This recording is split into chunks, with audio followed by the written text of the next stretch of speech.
দাবি অনুযায়ী প্রচুর চাঁদা না দেওয়া এবার চিকিৎসকের বাড়িতে হামলা চালালো ক্লাব সদস্যরা।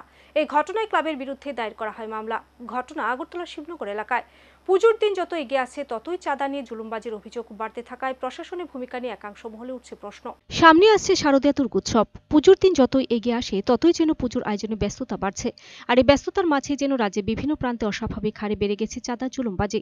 রাজ্যের মুখ্যমন্ত্রী থেকে শুরু করে প্রশাসনিক আমলারা জুলুমবাজি নিয়ে কড়া বার্তা দিলেও তা যেন একাংশ ক্লাবের কাছে কলাপাতায় পরিণত হয়েছে। খোদ রাজধানী আগরতলাতে একের পর এক জুলুমবাজির অভিযোগ উঠছে একাংশ ক্লাবের বিরুদ্ধে। ইতিমধ্যে শহরের দক্ষিণাঞ্চলে একটি ক্লাবের বিরুদ্ধে স্থানীয় এক আবাসনের নাগরিকরা জুলুমবাজির অভিযোগ এনে থানায় লিখিত অভিযোগও দায়ের করেন।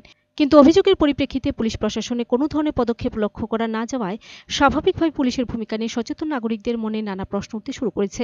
এ অবস্থায় ফের আরও একবার জুলুমবাজির অভিযোগ এনে থানায় লিখিত অভিযোগ দায়ের করা হলো। এবারের ঘটনা রাজধানী আগরতলা শিবনগর এলাকায়। স্থানীয় উদীচী ক্লাবের বিরুদ্ধে চাঁদা জুলুমবাজি ও চাহিদা অনুযায়ী চাঁদা না দেওয়ায় হামলার অভিযোগ এনে পূর্ব থানায় লিখিত অভিযোগ দায়ের করলেন এক চিকিৎসক দম্পতি। চিকিৎসকের অভিযোগ, ক্লাব সদস্যরা যে টাকা ধার্য করেছে সেই টাকা প্রদান করতে হবে, কিন্তু তিনি তা দিতে অক্ষমতা প্রকাশ করায় শুরু হয়ে যায় অশ্লীল ভাষা গালিগালাজ। একই সাথে চলে হুমকি। শুধু তাই নয়, ক্লাবের সদস্যরা শারীরিকভাবে আক্রমণ করে পরিবারের সদস্যদের উপর। পরে বাধ্য হয়ে তিনি দ্বারস্থ হন আগরতলা পূর্ব থানায়। এভাবে একের পর এক চাঁদার জুলুমবাজির অভিযোগ ক্লাবগুলির বিরুদ্ধে উঠতে থাকায় স্বাভাবিকভাবে সাধারণ মানুষ অনেকটা আতঙ্কগ্রস্ত।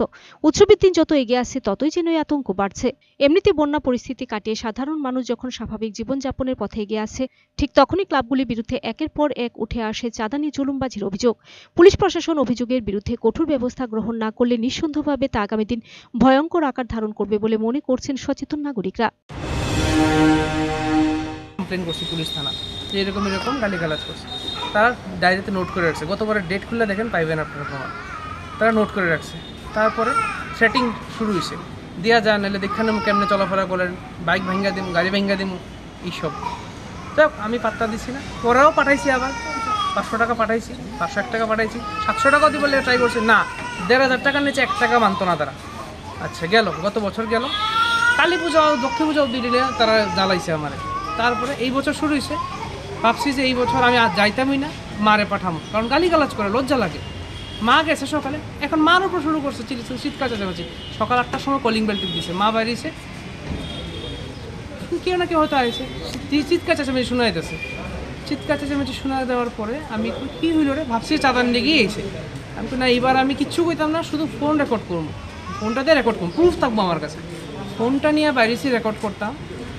তেরে আইসে এখান থেকে আরেকজন, পেছনে প্রায় 5 জন আছিল তারা, একজনের টাকা এ ফোনটা ধর, ফোনটা লো, মানে ফোনটা যেমন, মানে তারা যেমন আমি মানে আগস্তরে লিয়ে গেছি আর কি, এটা ফোনটা পাইলি তো তারা প্রমাণটা পেয়ে যাবে। ফোনটা ধর, দৌড়ে এসে না আমার থাপড়াইয়া কেমনে খাবলি করে কেমনে ফোনটা নিত। এই 5টা মধ্যে আমার ফোনটার স্ক্রিন গেছে, স্ক্রিনটার মধ্যে ক্র্যাক পড়ে গেছে। আর কোন দিকে আমারও পিছের মধ্যে খামসি নিশান আছে। আমার মারে ধাক্কা দিছে, আমার ছোট বাইরে কোন সময় যে নাকে লাগছে আমি নিজেও বুঝতে পারি না। Bureau report, search India TNN।